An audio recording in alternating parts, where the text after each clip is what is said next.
I will never forget the sound of his laugh, that short, mocking laugh that came out at the exact moment I said my mother had died. It wasn't nerves, it wasn't shock, it wasn't confusion. It was laughter, real laughter, and it was so out of place, so cruel, so cold, that my body reacted before my mind could even process it. My legs gave out, like the floor had decided it was done holding me up.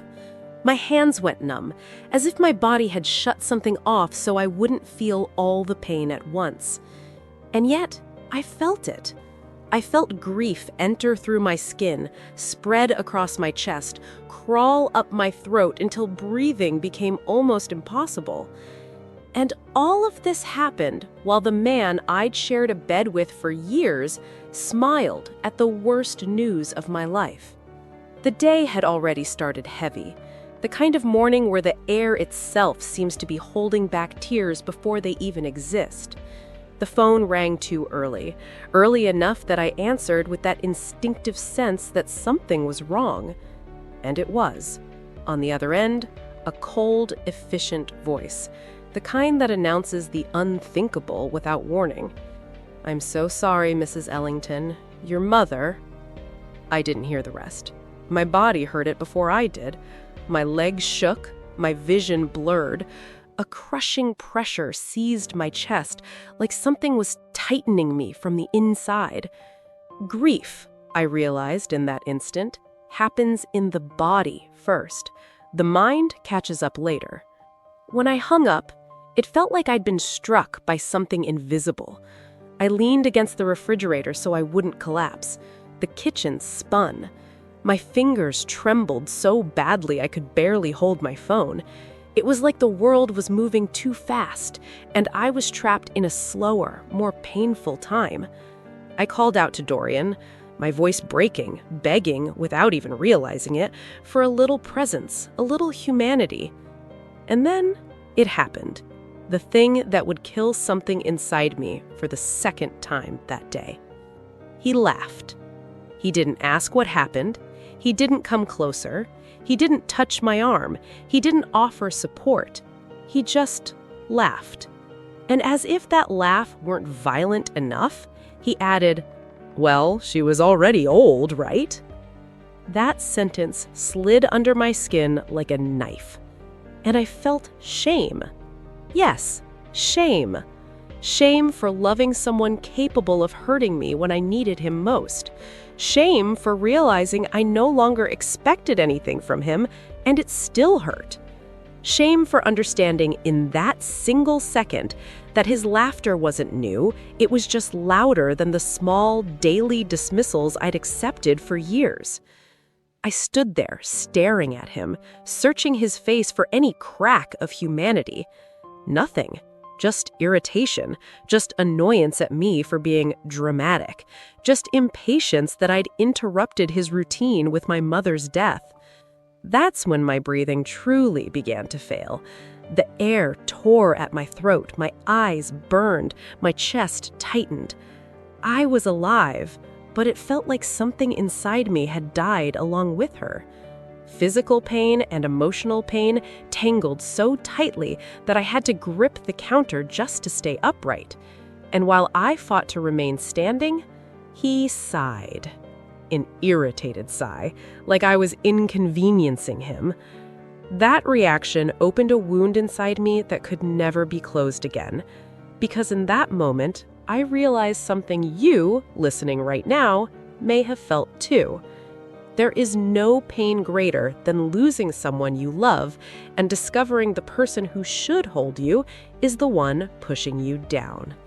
And I know you might have lived this, that feeling of being small inside your own grief, of having no space to cry, of being treated like a burden when all you wanted was comfort.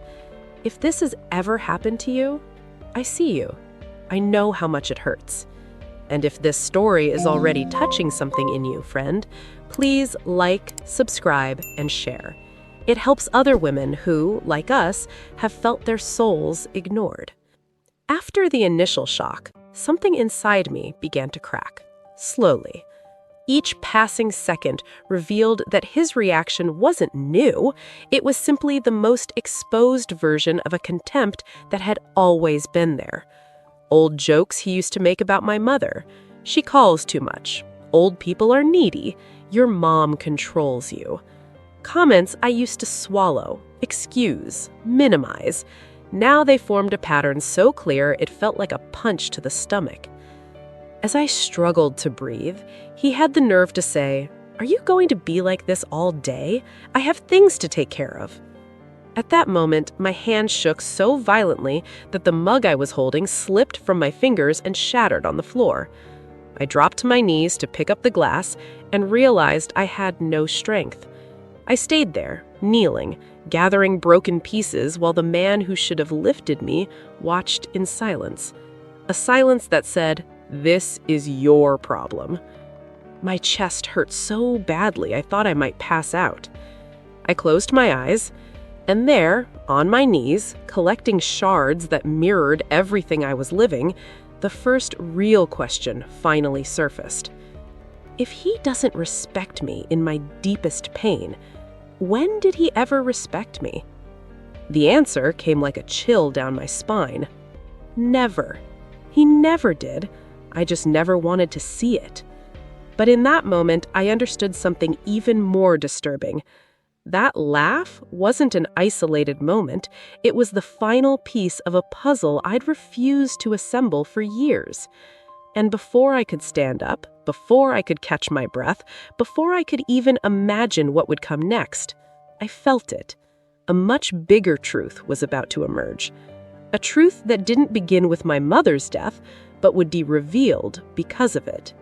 And I had no idea that this was only the first shock, the first of many that would destroy everything I thought I knew about my marriage. After that morning, after his laugh lodged inside me like a splinter, I started seeing my house with different eyes. Eyes that finally felt open, like the pain had ripped off a blindfold I'd been wearing for years. Every room seemed to hold an echo of something I'd ignored for too long. The kitchen, especially, had always been my quiet refuge. Now it looked like an emotional battlefield, filled with ordinary objects that had witnessed humiliations so small, so constant, that together they became enormous. That same afternoon, while I tried to set the table just to fill the emptiness with something mechanical, Dorian walked past me and said something that pierced my chest in a new way. "Are you going to have that face all day, Naomi? You need to learn how to handle things better. You always exaggerate everything." That sentence would have gutted me on any normal day, but on that day, it was pure cruelty. My mother had been gone only a few hours, and he still found room to criticize me. My whole body reacted. My shoulders tightened, my mouth went dry, my fingers started trembling. My mind searched for air while my heart begged for even a trace of compassion. Uselessly. It was always like this. He could turn even my grief into an inconvenience to him. And in that moment, something inside me started to reorganize, a mix of indignation and clarity. Scenes from our marriage began replaying, ones I'd swept under the emotional rug and labeled normal couple stuff. Like the night I came home exhausted from work with a fever, and he said, "Don't start with drama today, Naomi. You know I don't have patience for that." Or the morning I cried in the bathroom because my mom had received a bad diagnosis, and he knocked on the door and said, "You need to grow up. Your mother isn't forever." Or the time I excitedly told him about a promotion at work, and he replied, "Whatever, that doesn't change anything around here." Those lines came back like old blades, and the cruelest part was realizing I'd gotten used to them. I had forced myself to make room inside my life for a man who never cared to make room for me.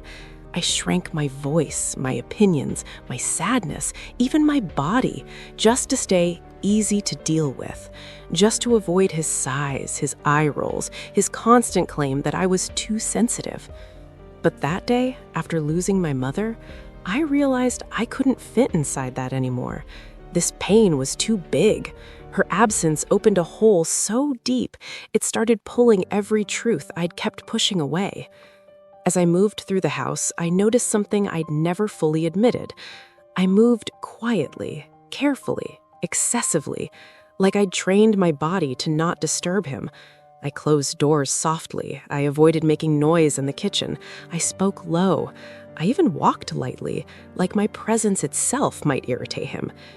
The realization hit so hard, I had to grip the sink to keep from throwing up.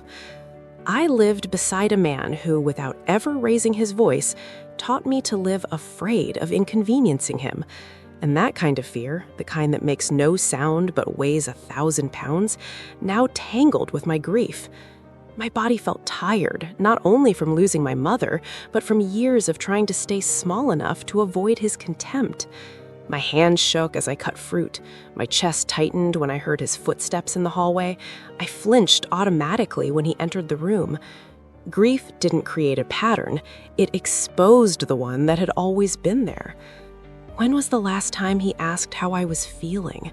When was the last time he celebrated something about me? When was the last time I felt truly loved? I couldn't remember. And what shook me most was realizing my mother, without ever saying it outright, had always known. Whenever I mentioned him, she'd look at me with that worried look only a mother can give.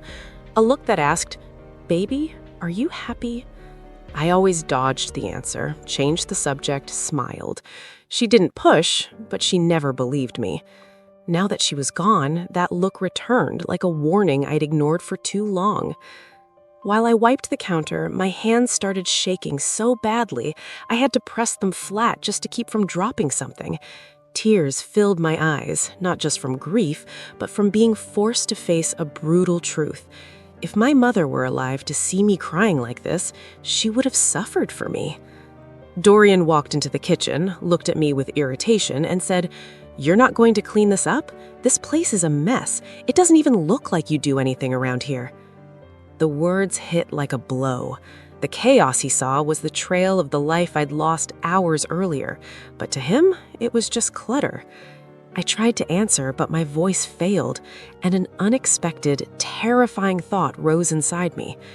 If he treats me like this now, how would he treat me when I'm old? That question opened something, a door I had been afraid of but could no longer close. And in that moment, I realized something else too. I wasn't just sad. I was in emotional danger, real danger, of losing myself right along with my mother. My legs went weak. I leaned against the refrigerator and closed my eyes, trying to find any scrap of strength inside me. The kitchen spun slowly, like the house itself was trying to warn me. I needed to leave, if only for 5 minutes, just to breathe without being judged. And when I opened my eyes, I realized I was about to make the first important choice I'd made in a long time. A small choice, but one that would open the path to every other choice that would follow. And it was that simple decision, almost invisible, that would lead me to discover things I never could have imagined. When I decided to step outside for a few minutes that day, it wasn't courage, it was emotional survival. I needed air, silence, distance from the coldness that filled the house more than oxygen itself. I walked into the backyard, leaned against the outer wall, and breathed like someone trying to wake up from a nightmare. The wind hit my face, and for the first time since the news of my mother's death, I felt something that wasn't pure pain. It was a tiny space, small, fragile, but real, where my mind tried to organize everything that was happening. And it was there, with my chest heavy and my breathing uneven, that I started to notice things I'd never truly seen before. Pain opens windows, and sometimes, as cruel as it is, it shows us exactly what's been in front of us all along, the things we've avoided. When I went back inside, the house felt different. Not brighter, clearer, the kind of clarity that hurts because it reveals. The first thing I noticed was Dorian's wristwatch left on the living room table. He never left that watch lying around, ever. He was rigid about his belongings, almost obsessive. The strap was slightly twisted, like it had been taken off in a hurry. When I picked it up to put it away, I caught a scent. Soft, floral, feminine, a perfume that was definitely not mine. My stomach tightened, but I said nothing. I put the watch back and kept walking. In the hallway, another detail felt wrong. A glass that didn't belong to our set. Clear crystal, gold rim, subtle design, expensive. It had been washed recently, but there were faint traces of lipstick still visible. Almost imperceptible, but there. I touched the rim and felt my heart race. Had grief made me sensitive? Yes, but this wasn't imagination. It was fact. And facts carry weight. I looked around, trying to understand when that woman, whoever she was, had been in my kitchen, how she'd entered, how she'd left, how she'd lived small moments inside my space. The sense of invasion was so intense that my chest tightened, the kind that makes the world dim for a few seconds. I took a deep breath and kept going. In the hallway, I noticed a half-open envelope inside Dorian's bag. It wasn't an ordinary envelope. Thick paper, a bent seal, the kind used for corporate documents or hotel reservations. I didn't touch it. I didn't need to. My body was already shaking. Even unopened, I knew there was something in there that didn't belong to me and was never meant to be there in secret. I stepped back, carefully closed the bag, grabbed the back of a chair to keep from falling. My grief was already too much, my awareness already overloaded, but for the first time, suspicion didn't feel like paranoia. It felt like silent evidence. And then came the third sign, the most unsettling one. His navy blue shirt, the one he said was too good to waste on just any occasion, was missing. Not in the closet, not in the hamper, not in the laundry, nowhere. I immediately remembered all the recent nights he'd come home too late, smelling too good, looking too put together, every excuse that sounded rehearsed, every time he turned his phone face down when I walked by. My chest tightened so hard I had to sit on the edge of the bed. I covered my face and forced myself to breathe, trying to stop my grief-shattered mind from inventing stories too soon. But these weren't stories. They were signs. Clear ones. Signs that, when added together, formed a pattern I was terrified to accept. The pain of losing my mother mixed with a new kind of pain. Not grief, but humiliation. The realization that while I was losing the most important person in my life, he might have been living another story with another woman in another world while I struggled just to survive mine. I stood up slowly.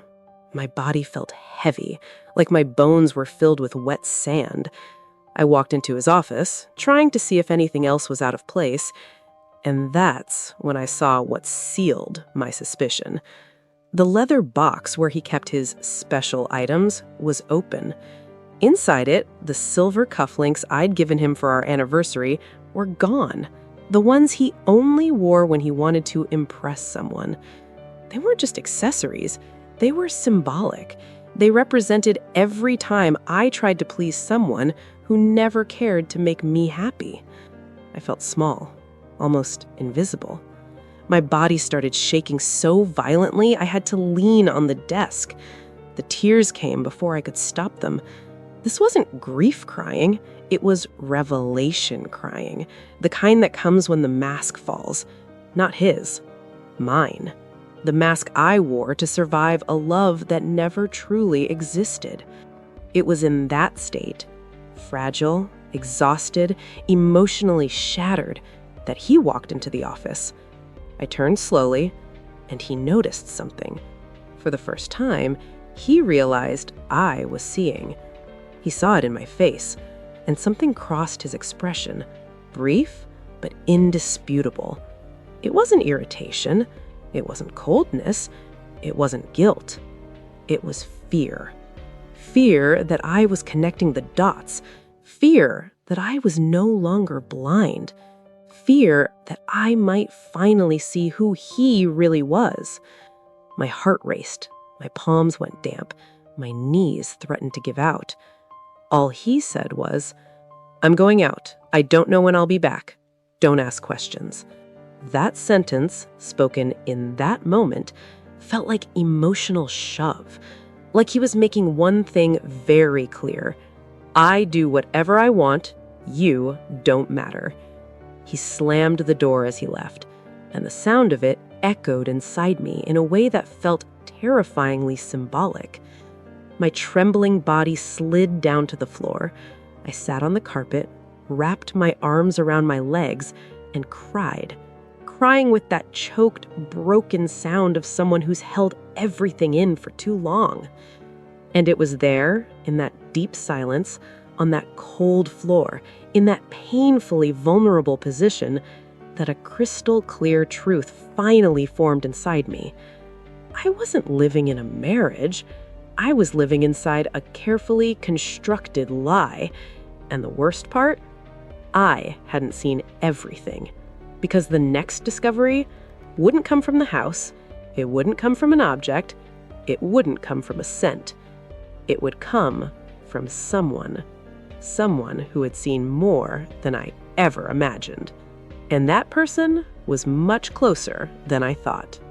That night, when I finally managed to pull myself up from the office floor, my body felt like it was running on autopilot.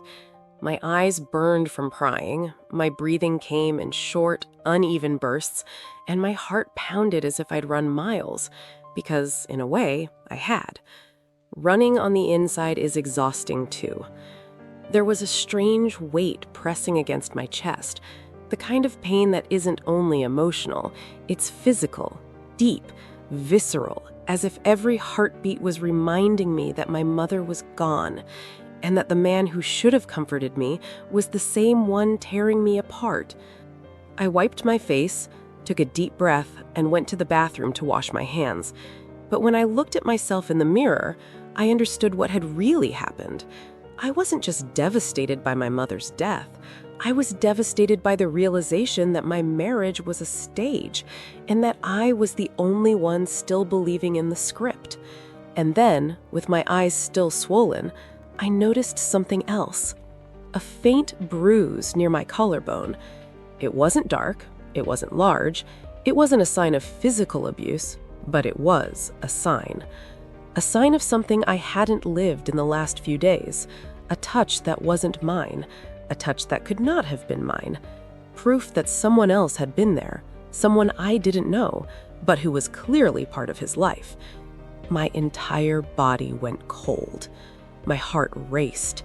The sound of the running water suddenly felt unbearably loud. I lifted my hand to my neck and felt it. The mark was real. So was the betrayal. But I still didn't have proof, only signs. And in that moment, something frightening became clear. I needed the truth, not for him, for me, to understand exactly where I had lost myself. When I left the bathroom, the living room was dimly lit. His briefcase sat on the couch, as if it had been dropped there in a rush. My heart started pounding harder.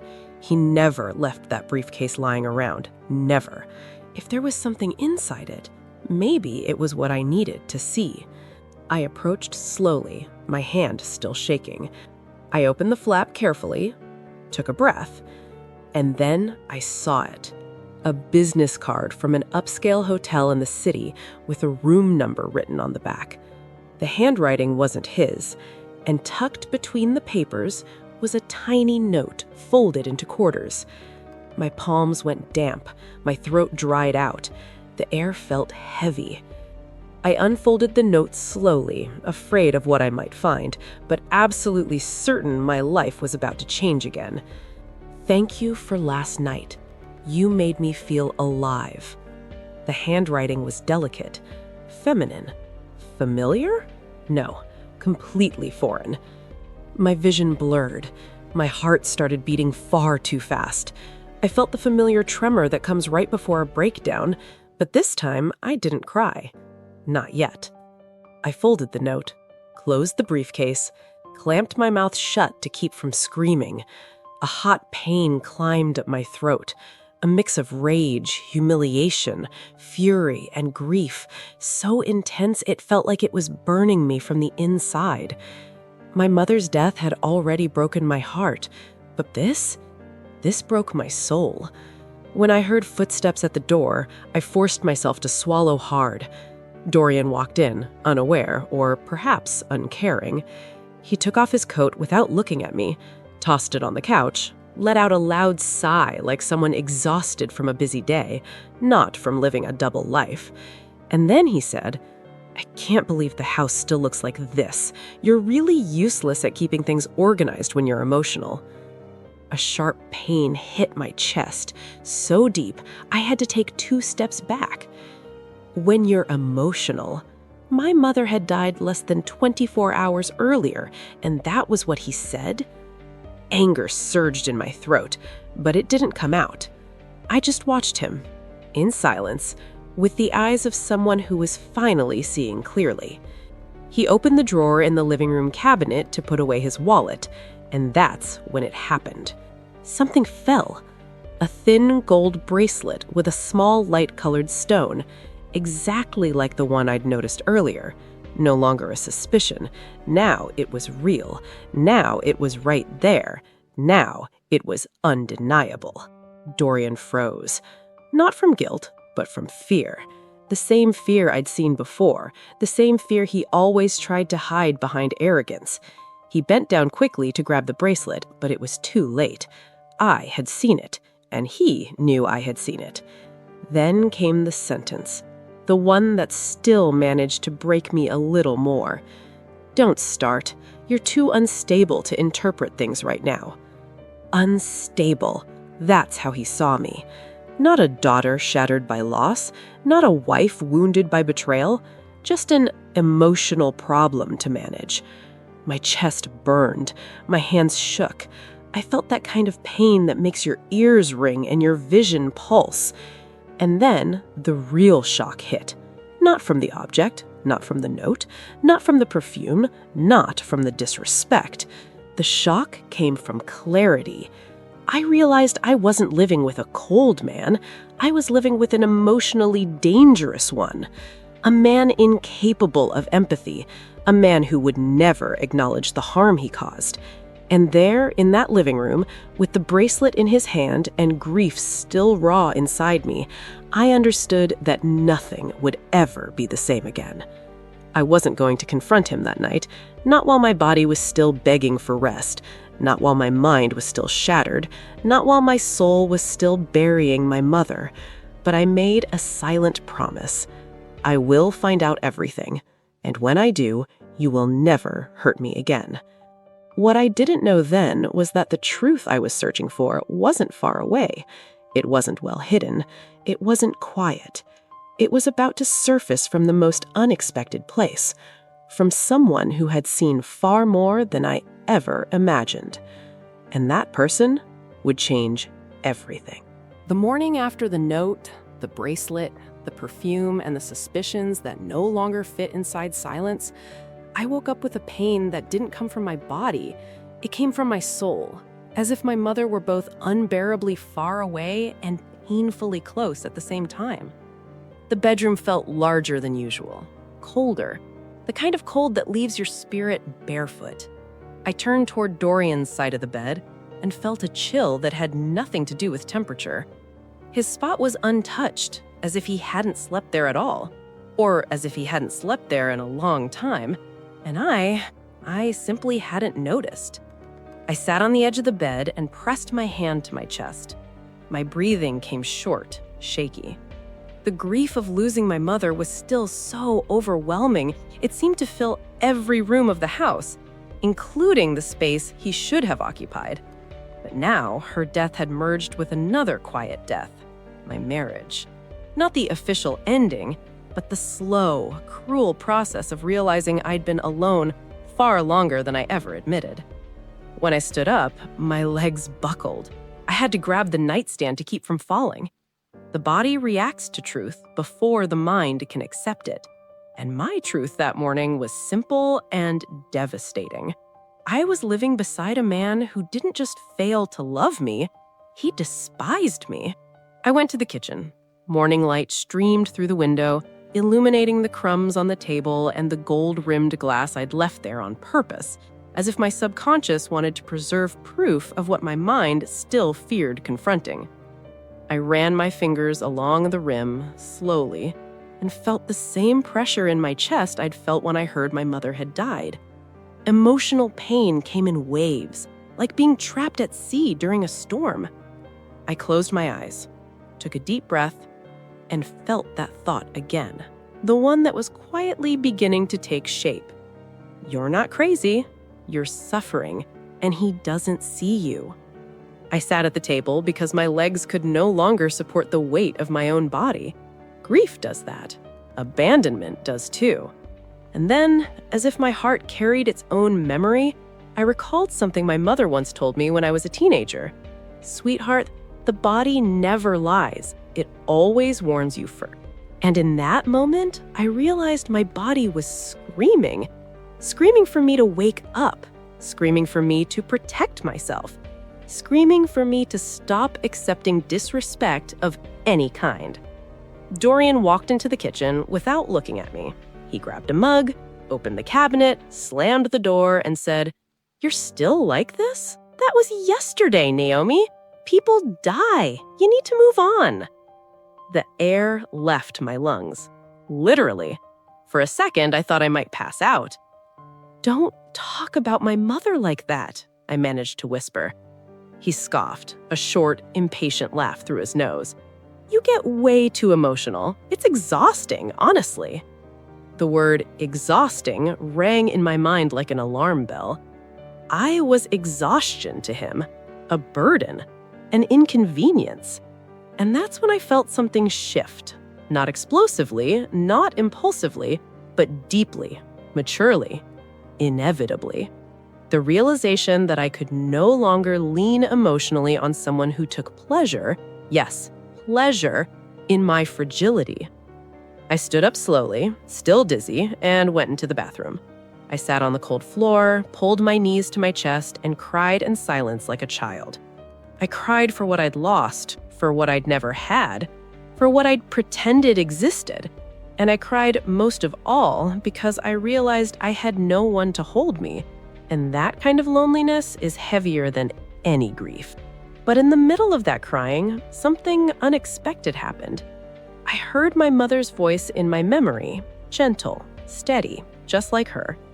"Sweetheart, get up. You are strong, even when you forget you are." That memory made me open my eyes and take a deep breath. It placed a thin thread of strength along my spine. It slowly stopped my body from shaking. And in that moment, the first step of my plan took shape. Not revenge, not blind anger, not impulsive confrontation. Clarity. I needed to observe. I needed to gather facts. I needed to understand who I was without him. I needed to steady myself before making any move.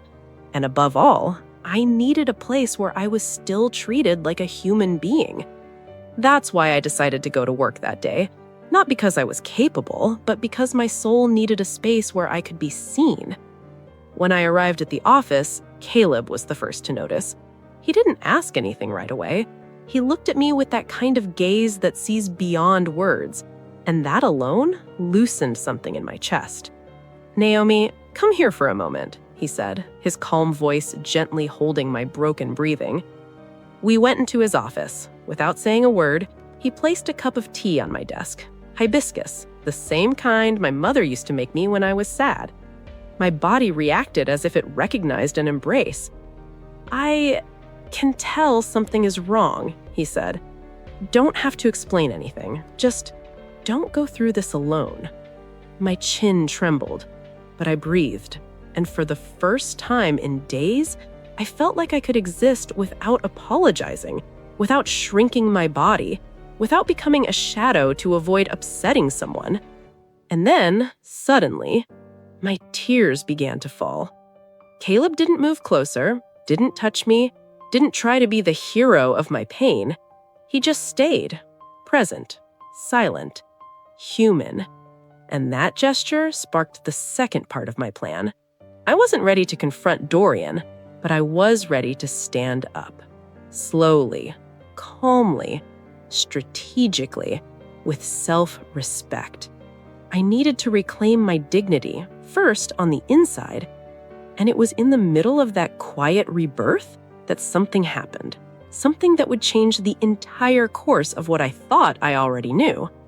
An unexpected presence appeared at the doorway, a look that carried truth, a silence that spoke louder than words. Rowan. And the moment his eyes met mine, I realized he knew something. Something big. Something I didn't have the strength to uncover. The door to Caleb's office was slightly open when Rowan's face appeared. Pale, eyes wide, as if he had just seen something he wasn't supposed to, yet somehow had always expected to find. He hesitated before stepping in, as if his presence might interfere with something sacred, my pain. But there was urgency in his expression, a silent plea for attention that made my chest tighten. Caleb noticed immediately. "Rowan?" he asked, lifting his head, his voice still calm. "Did something happen?" The young man took a deep breath, as if gathering the courage to cross an emotional line he'd avoided for years. "It's about my father," he said, without taking his eyes off me. My stomach dropped. The air in the room felt thicker, heavier. My chest tightened, not with fear, but with anticipation. Rowan stepped inside and closed the door behind him. He looked at me like someone carrying a truth too painful to keep locked away. I heard you earlier," he said, his voice breaking. "I heard how he spoke to you. I heard everything that happened, and I think you need to know some things." I couldn't answer. My breathing shortened. My whole body went alert, as if the world depended on what he was about to say. But before Rowan could continue, the hallway door slammed open. A loud bang. A shockwave. Dorian stormed in like a tempest. His face was flushed, jaw clenched, eyes narrowed. The look of a man who never learned how to be contradicted. Or rather, the look of a man who feared the truth. "What is this?" he snapped, his voice dripping with venom. Rowan stepped back. Caleb instinctively positioned himself half a step in front of me, not as a savior, but as quiet protection. It was natural, human, and that simple gesture stirred an ache in my chest that nearly brought tears back. "Dorian, now is not the time," Caleb said firmly. "Shut up," Dorian shot back, advancing another step. "You don't tell me what to do, and she," he pointed at me, "she is my wife. I talk to her whenever I want." The words "my wife" sounded more like "my possession," and that was the first emotional shock of the moment. "I am not your property, Dorian," I said, my voice low but steady, "and you don't speak to me like that." He laughed, that same short, mocking laugh, the one that spilled out on the day my mother died. "Oh, here we go again with the drama," he sneered. "You really think anyone here is going to believe your emotional version of things? You can barely stand yourself, Naomi. You're always crying, always complaining. No one has the patience for that." My body trembled, but it didn't collapse. Caleb took a breath and said, "Mr. Hughes, you're crossing a line." He turned on him, inflamed. "You should learn to stay in your place, Caleb. This is between husband and wife, and she's far too emotional to understand anything. Always has been." Something inside me broke.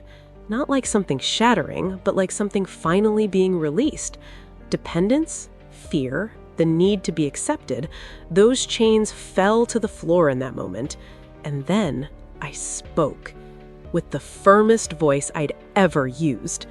"You laughed when I told you my mother had died." The room fell completely silent. Even the air seemed to freeze. Rowan's eyes widened. Caleb slowly closed the folder on his desk. Dorian blinked, once, twice, trying to regain control of the narrative. "You're twisting everything," he said, forcing a laugh that sounded hollow. "You know I didn't mean it like that. You're too sensitive. Your mother always made you this way." Rowan inhaled sharply, summoning courage. "Dad, I heard you, he said, surprising even himself with his firmness. "I heard you yesterday. You were laughing and you said horrible things about her mother." Dorian froze. His mask cracked, not because of me, but because of his own son. And that was the second shock, the double twist, the truth coming from the one place he never expected. He tried to move toward Rowan, but the young man stepped back, a simple gesture, yet heavy with meaning. In that instant, Dorian lost whatever authority he thought he still had over us.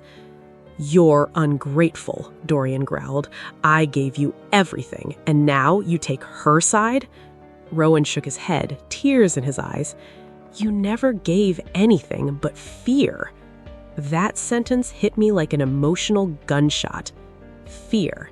The word I had avoided admitting, now spoken aloud by someone who had suffered too. Dorian turned back to me, completely unhinged. "So this is what you wanted, Naomi, turning my own son against me?" I didn't answer. I just looked at him, calmly, clearly, with the certainty of someone who had nothing left to lose. Caleb stepped forward and said quietly but firmly, "Enough." Dorian glared at him. "And who do you think you are?" "Someone who won't allow you to keep speaking to her like this," Caleb replied, standing beside me.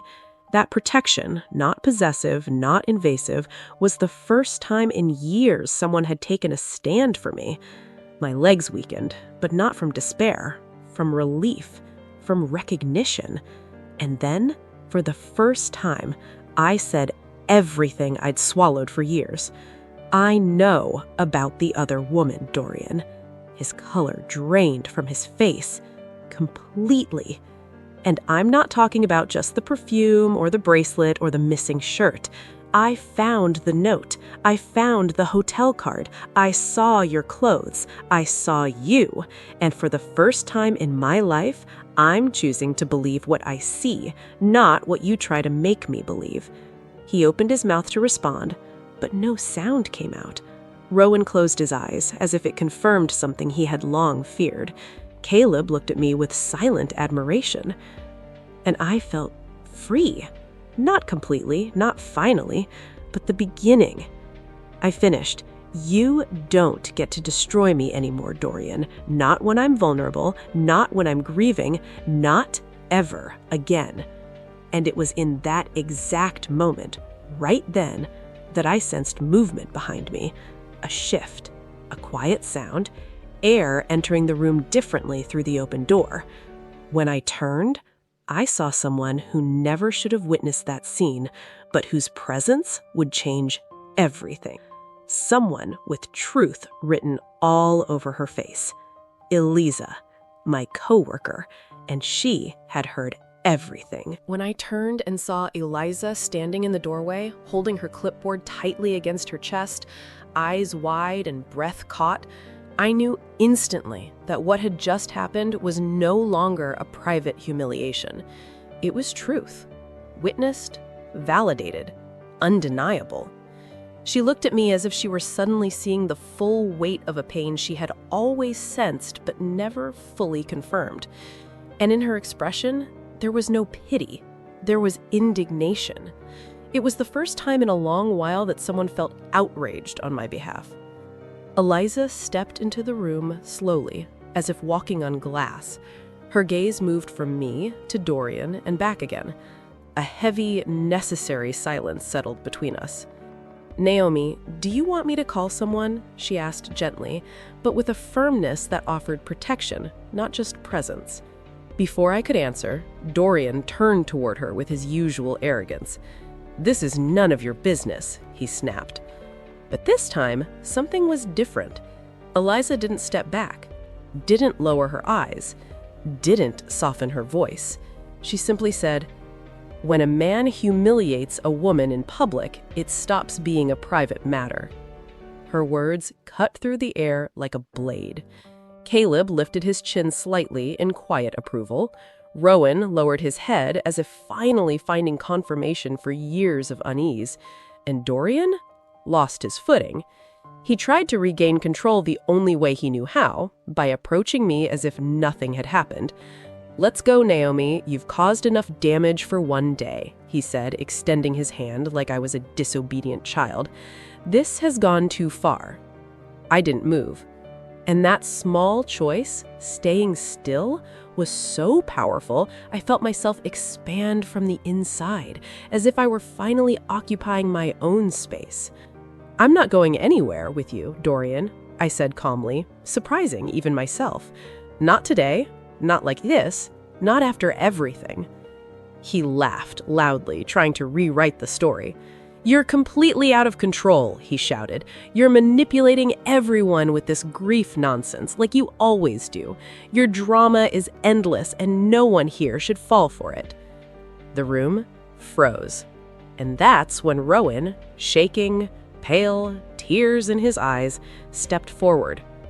"Dad, stop," he said. His voice faltered, but he kept going. "You're hurting her. You're hurting everyone. You always do." "Shut up," Dorian exploded. And then something happened that no one expected. Rowan moved in front of me, 2 steps ahead, like an improvised shield. Fragile, untrained, but brave. "Don't talk to her like that," he shouted through tears. "She doesn't deserve this. She never did." The silence that followed was heavy, almost physical. My heart clenched. Seeing that boy who had lived for years under the quiet fear of his father's presence place himself between us pierced me in a way I will never forget. Dorian stood frozen, because that single gesture exposed everything he had spent a lifetime trying to hide. He had no control, no respect, no affection, not even the support of his own son. "Rowan, you don't know what you're talking about," Dorian said, his voice smaller now. "She's putting ideas in your head. She always has. She's always tried to turn you against me." "No," Rowan said, breathing deeply. "You did that all by yourself." Dorian looked diminished, not physically, but emotionally. His masks fell one by one. Caleb, sensing the situation was becoming unsafe for me, stepped closer. "Naomi can't continue this conversation, and if you raise your voice again, I will call security." Dorian turned on him with hatred, but fear outweighed it. He had lost control. Over me, over his son, over the narrative, over everything. For the first time, he retreated. "This isn't over," he said, pointing at me with a trembling finger. "You're still my wife, Naomi. I have rights." Something inside me finally stood fully upright when I answered, "You lost those rights when you laughed at my mother's death." Absolute silence. A silence so deep it felt like something was being buried right there. He clenched his jaw, took a breath, turned around, and stormed out, slamming the door so hard the sound echoed down the hallway. But for the first time, I didn't flinch. Caleb guided me gently into his office. I sank into the chair and felt my body finally give way, not in weakness, but in release. Eliza placed a light hand on my shoulder. "You're stronger than you think," she said sincerely, "and you're not alone." Rowan approached, still crying. I'm sorry," he said, swallowing hard, "for seeing so much and never saying anything. I didn't know how. I didn't know if I was allowed to." I took his hand, and for the first time in years, I felt warmth coming from that family, not from the father, but from the son. I told him, "You did nothing wrong. You were surviving too." He cried, and I cried with him. It was shared grief, but not for my mother. It was grief for years of silence. In the days that followed, my life began to reorganize itself in a way that wasn't planned, but necessary. Eliza helped me find a place to stay for a few days. Rowan texted to ask if I needed food, company, air, and Caleb offered me something I had forgotten how to recognize: emotional stability, presence, respect. He said simple things that held me together. "You don't have to decide anything right now. Go at your pace. Your mother would be proud of your courage." You deserve rest. And it was that consistency, his calm steadiness, that slowly began to rebuild me. I was still devastated. I still missed my mother. I still cried at night. But for the first time, I knew the worst was behind me. And that finally, something new was beginning to take shape. Something without a name yet, but with color. And that color first appeared the day Caleb did something simple, yet transformative. He called me by my full name, Naomi Ellington. And in that moment, I felt myself coming back to me. It took days, maybe weeks, for me to understand that in that confrontation at the office, I hadn't lost anything. Quite the opposite. I had recovered something I spent years believing was broken. My name, my voice, my story. But the process wasn't fast. It wasn't linear. It wasn't pretty. It was human, slow, visceral, and above all, liberating. I had to return to places that once suffocated me to realize they no longer held the same power. The kitchen, for example. The place where I cried in silence so many times, where I picked up shards of glass while the man who claimed to love me ignored me, now felt different. Light streamed through the window, and for the first time, it wasn't illuminating pain, it was illuminating me.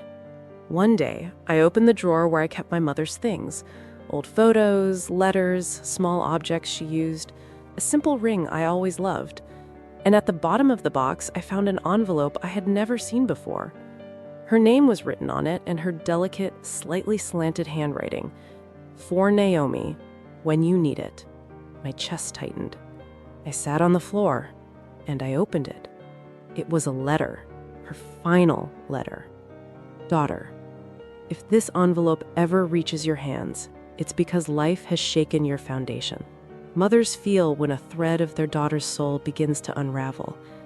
Maybe you're sad, maybe you're afraid, maybe someone has forgotten to love you the way you deserve. If that's the case, listen to me. The pain you feel today didn't come to destroy you. It came to wake you up. The love in your heart is far too big to be wasted in chests that don't know how to hold it. And when you think of me, don't cry because I'm gone. Smile for the strength I left inside you. I see you. I saw you through every battle, and I'm still here, my daughter, on the inside. Her words crossed my soul like light through cracked glass, still strong, still able to shine. I cried, not like I did at the funeral. I cried from longing, from love, from relief. I cried because for the first time in a long while, I felt held.